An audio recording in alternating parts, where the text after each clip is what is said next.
And so here we are again, talking about Mario Kart 8.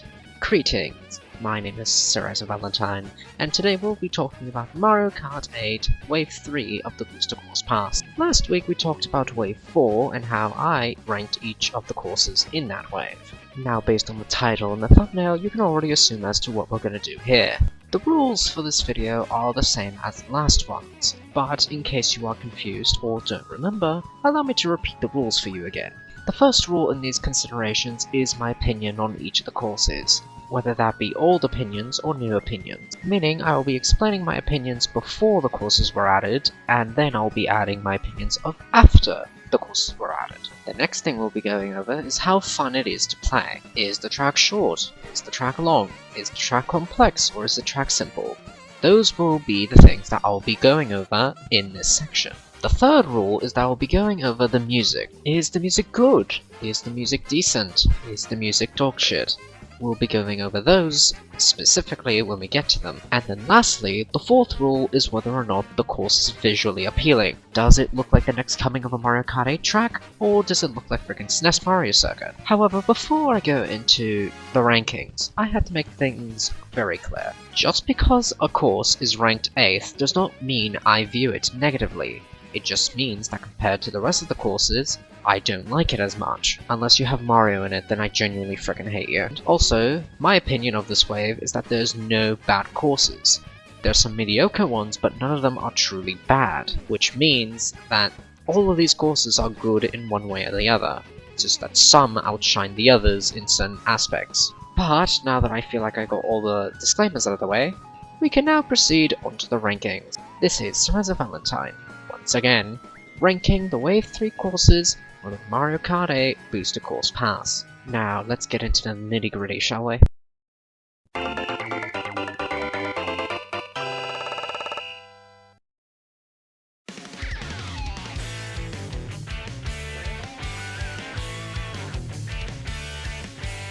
My home. It has been massacred once again.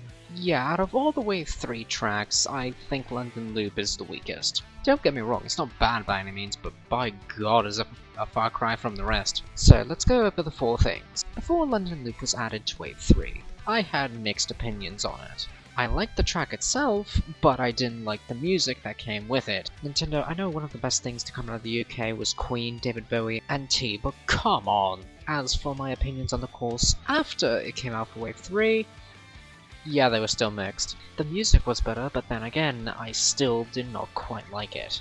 I do like what they did with the atmosphere though, as it makes London more foggier, you know, as it was always intended to be. As for the layout itself, it's actually quite nice how complex it is. Granted, it's not N64 Yoshi Valley, but thank god it isn't. Each lap feels new, to some degree. Granted, laps 1 and 3 do feel a little similar, but they had to wrap it around somehow. So yeah, my main gripe about this course is the music itself. Really, not much else. Hell, I could even argue that this course is fantastic at hiding its little graphics problem. You know. But enough of that, I can't stay in my homeland forever. Onward to number 7.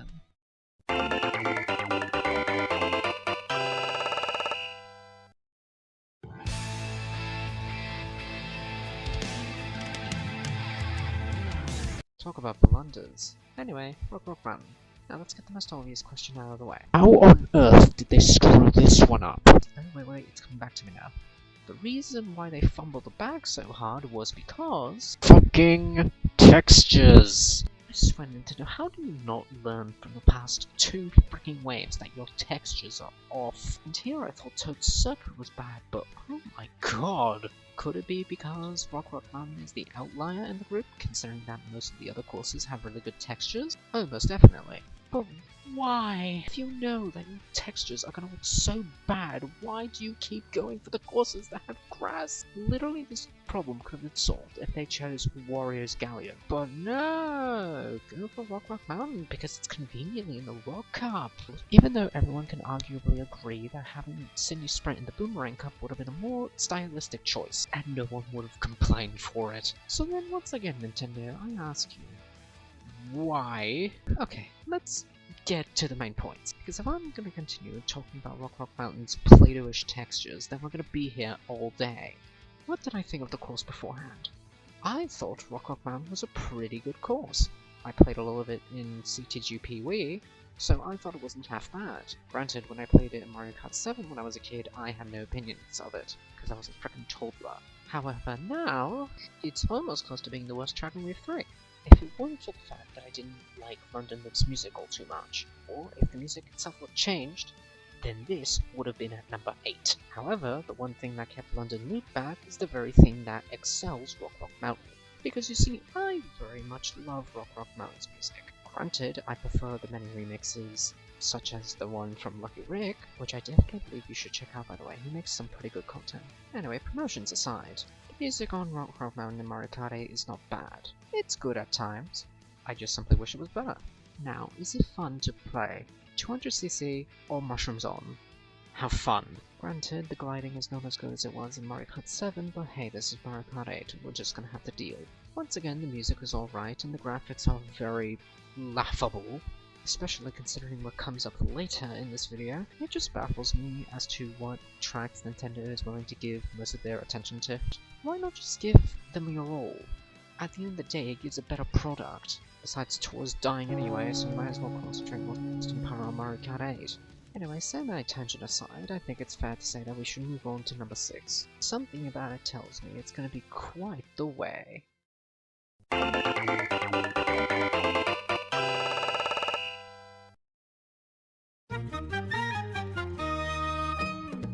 Before I can say the reasoning behind my placement of Maple Treeway, can I just say that this course is very much overrated?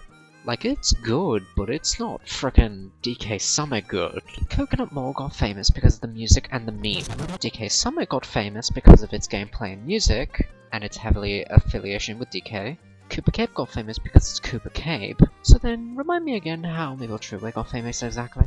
Like, when most people think of Mario Kart Wii, they think Maple Treeway, and I just never understood why. Perhaps if I explain the reasoning behind my ranking, it'll help clarify my mind a bit. So what were my past opinions on Maple Treeway? Well, other than me playing it on Mario Kart Wii and Mario Kart 7, I really didn't have one. I just merely thought it existed and moved on to better courses. But now, since it's added to the Booster Course Pass, what do I think of it now? I mean, it's decent. Yeah, I don't really know what to tell you. You're just driving around a big tree. I don't see the whole purpose in getting all excited about it. The music is good. It has some of that Calamari Desert flair that it got from Wave 2, meaning, since the introduction of new instruments to help with the composition, it offers a completely different feel. For the better, of course. The track is sort of fun to play. It's not bad or anything. There's not a single moment on this track that makes me want to throw my frickin' Switch controller at a wall. It's just that this course is very meh. Even if we are to look at it from a Mario Kart Wii lens, compared to the other tracks that are in the same cup as it, it's really not doing itself any favors. Now you can argue that Maple Treeway is better than Daisy's Circuit, however this is coming from someone who's really into DK Pass, so take that information with what you will. So yeah, for me, Maple Treeway is the divide between the bad courses and the good courses. Well, badder, because there's no objectively bad courses in this wave. Now, before I continue, there's also another thing I'd like to add. Can we stop complaining about the stupid net? I've heard far too many criticisms that have complained about this version of Maple Treeway not having the net. Bro, it does not matter! It's not like the net was a fundamental gameplay mechanic like how the pipes were in Koopa Cape. But whatever, if people want to continue complaining about Koopa Cape's pipage, then I'm sure they'll continue complaining about Maple Treeway's lack of netage. Oh, but before we continue though, there is a clip that I'd like to show you. I hope you enjoy.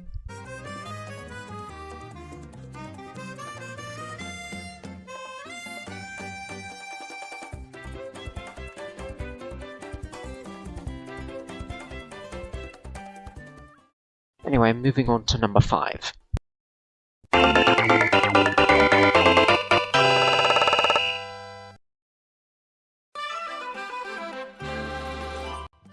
There is no better smell than the smell of a lavender flower. Yes, 5 is Peach Gardens. Now we start entering the part of the list where we only cover certified hood classics, and this one needs no introduction. But before I begin explaining as to why I think this course is so good, let's go over some background knowledge. So Peach Gardens originated from the DS. Duh! And then it immediately went into Mario Kart Wii as a retro. In both iterations, they looked almost practically the same. The difference is the audio quality and some of the music. Oh, and that weird filter that most Wii games had. Other than that, they were practically identical.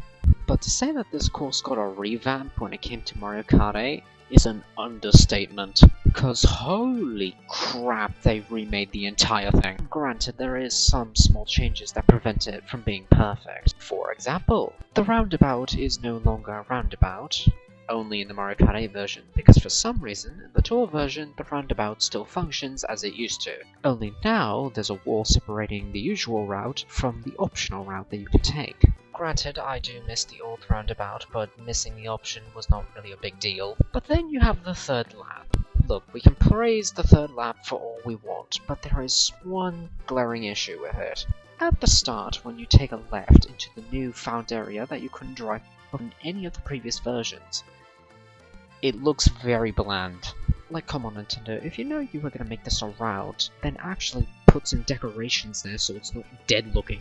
Unless you did this change last minute, which makes sense. Anyway, let's move on to other things about the course. There are so many things that were changed. All the way down to the road, the chain chomp layout, the garden layout from all the hedges, which are now statues of the main characters by the way, but made out of grass. They even added a piranha plant near the multi-mole section, which the multi-moles are now trickable. Thank the Lord. And this course is one of the most visually appealing courses in this entire wave. Remember how I would go on tangents about DS courses having terrible track records of having terrible grass? Well, surprisingly, this course actually breaks the mold. It's got a shit ton of grass, but none of it looks bad. Something tells me the GBA team worked on this one, because there's no shot that the same people who made Shroom Ridge or 3DS Rock Mountain were the same people who made Peach Gardens. Oh, and the remix. Oh my god, it sounds so pretty. Peach Gardens already had a reputation for having good music, but now the music is even better. Cause you know, Mario Kart 8, I just love all the changes that they've made to this course. They're just so good. But unfortunately I can't ramble about Peach Gardens forever. I do have other courses to move on to. So now we move on to number 4.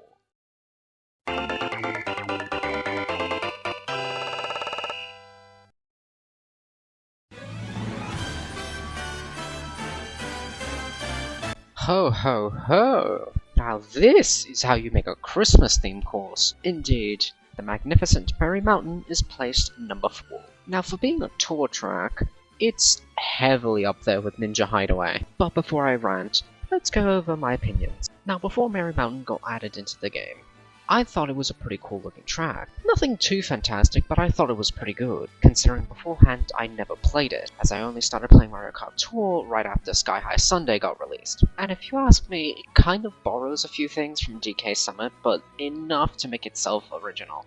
But once it got added to the game, holy crap is it amazing to look at. This instantly became one of my favorite courses in the entire game, no doubt. The course looks amazing, all the textures look right with each other, music especially. It's got that holiday flair that you simply cannot ignore. And although this course is pretty short, considering that I play this in 200 all the time, it's actually still quite enjoyable. Length and fun-wise, it's the Snowland of this wave. And, as many have pointed out, it's the most Mario Kart 8-ish of the Wave 3 courses. And they're definitely not wrong when they say that. But yeah, my main gripe about the course though is just that it feels too short. And that there could have been more done with the downhill segment, but I think it's fine as is. That's just so cool riding down the mountain with the train just following you. Oh my god, it gives me N64 Rainbow Road vibes. Have I ever mentioned that I really like trains? But yeah, this course ticks all the boxes, and pretty well at that. But now you must be thinking, what can be more exciting than Christmas? Well...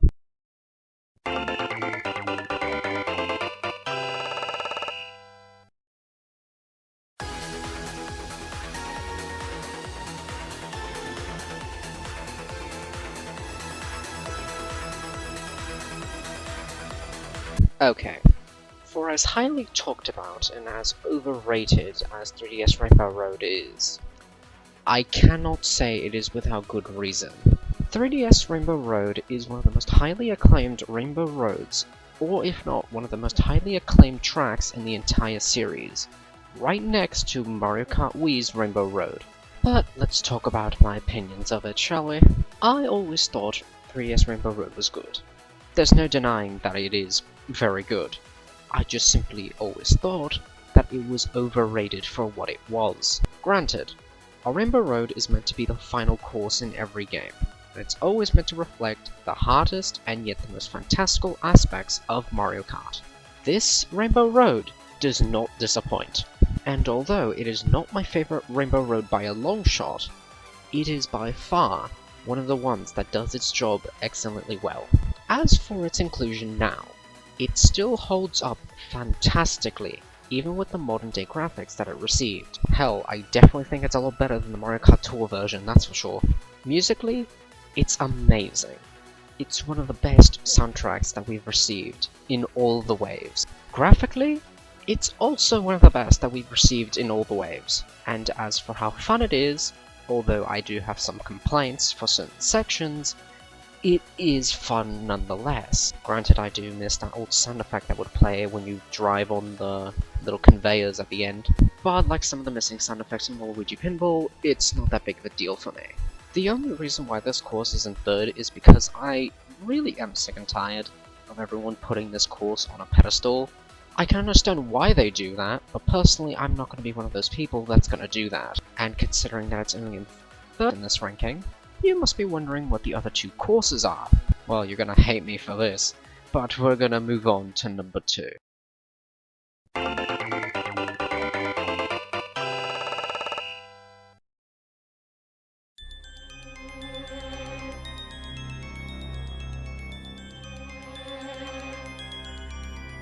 Why am I not surprised? Guys, Boo Lake is not that bad, calm down. Ugh. Seems like the crowd's not coming down anytime soon.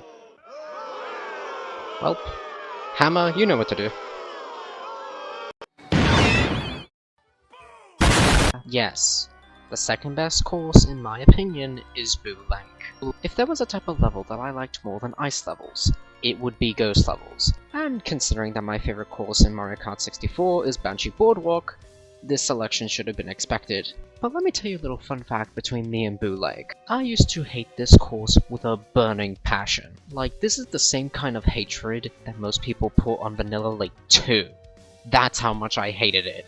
When I first played it on the GBA, I hated its layout, and on top of that, I also hated its background. Granted, the mansion's great and all, but you are in a giant hole. Not a lake, a hole, just like SNES Ghost Valley. I thought the shortcut in that map was very hard to pull off, I thought the turns were very too much precise, and with the GBA's controls and my lack of mastery of them at the time, you could understand how much I hated this course.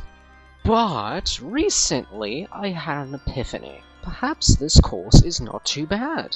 And then when it came out for Mario Kart Tour and later for Mario Kart 8, I began to find a value in that course that I never thought I would find. Granted, it's never going to be Broken Pier in my eyes, but at least it was able to redeem itself. That, in itself, is a worthwhile achievement. So now you must be thinking, is the course fun? Well, actually, yes. Granted, I hate how short it is, which is why I would have preferred Broken Pier, but it gets the job done very well. It's also got some of the sharpest turns I've ever seen, but it's manageable. It's not Ghost Valley sharp, but it is sharp. And it even went with a layout that is similar to the Broken Pier custom track in Mario Kart Wii, which, if you ask me, is a win in our book. Granted, I wish they did more with the underwater section, but considering what we got, I'm not complaining. I do wish, though, that we could see more debris and more dead life down there, and I do wish we could have got more booze, but hey, at least we got some. The only change that I'm not a fan of is the replacement of the candles with lampposts. I get why they did that, but to me it's just not a worthwhile change. Granted, the water does look a little off, but then again, it looks very pretty for what it is. Plus, the atmosphere is just so good to just take in. And hell, there's even some references if you look close enough, or are just observant like me. Also, one thing I forgot to mention, the music. I had no idea how the Mario Kart 8 dev team was going to handle the music, but it seems that my worries were very much unjustified. This is by far one of the best remixes to a GBA track that I've ever heard. Better than Sky Garden, better than Riverside Park, and definitely better than Snowland, which I will admit did get a very good revamp. As of me saying this, Boo Lake is by far the best GBA course that we've gotten in every single one of the waves, but yet it's number 2. So now you must be also asking, what is number 1 exactly? So now let's move on from number 2 and take a nice travel to number 1.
Yup, the course that took the number 1 spot on this list was Banger Byways. When this course first came out in Mario Kart Tour, I fell in love with it instantly, all down to the location itself, the buildings that it references, the layout, and even the music, which to this day, I still cannot pick between the Mario Kart Tour version of the music and the Mario Kart 8 version. That's just how good it is. The music itself is just god tier. There's no other tour track that comes close to Berlin Byways.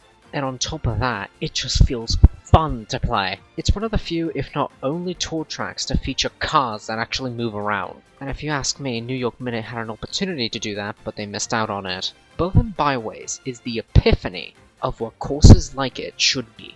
To me, it just makes courses like Toad's Turnpike, Shroom Ridge, and even Moonview Highway pale in comparison. Also, I really like Germany and its history. I adore the vibrant architecture and the vibrant colors that this course provides, as well as the laps that this course has. In my opinion, each of the laps does a fantastic job at showing you the different places that Germany has to offer, as well as keeping it fun, which some of the tour tracks seem to lack.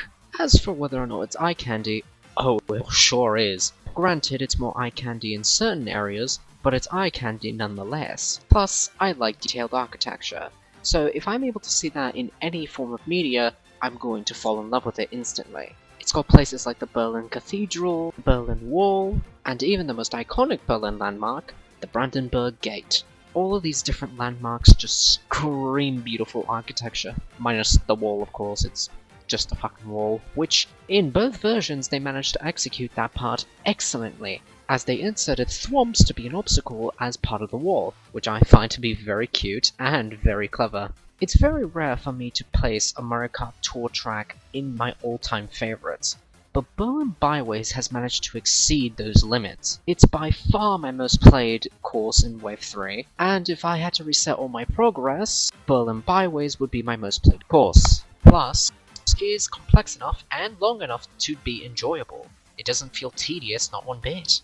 It marks all the checkboxes as to what makes a good Mario Kart course. Don't get me wrong, Berlin Byways is not perfect. No Mario Kart course ever is. But by god damn, it's so close to beating it. I can safely say that Berlin Byways is the best course of Wave 3. So, enjoyed the video? Well, if you did, it would help me a lot if you pressed the like button and the subscribe button, as well as the notification bell to keep up with all my latest posts. I had a lot of fun making this video, as well as my other videos, which you have shown grand support for, and I really thank all of you. You guys are the second reason as to why I keep going. The first reason is of course for fun, And who knows, maybe in the future I'll make a third part to this series, where I'll be going over Wave 2's courses. All I can say now though is stay tuned, and remember, my name is Teresa Valentine, and always stay cherryful. Bye bye!